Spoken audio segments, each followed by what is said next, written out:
যে প্রশস্ত পথের সন্ধান তুমি পেয়েছ, সেই পথ ধরে তুমি সামনের দিকে এগিয়ে যাও। প্রলয়ের অন্ধকার তোমার পথ রোধ করে দাঁড়াবে না। শুধু আয়নায় একবার নিজেকে দেখে নিও। বিভক্ত কাচের দুপাশে দু রকমের তুমি, আর নেপথ্যের হাহা অন্ধকারে আমি একা।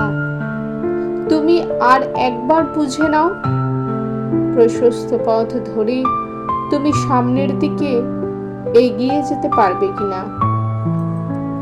আমি তোমাকে নিশ্চয়তা দিতে পারি, অন্তত আমার প্রলয়ের অন্ধকার কিছুতেই তোমার পথ রোধ করে দাঁড়াবে না। যদি তুমি পারো, তবে যাও, তুমি যাও।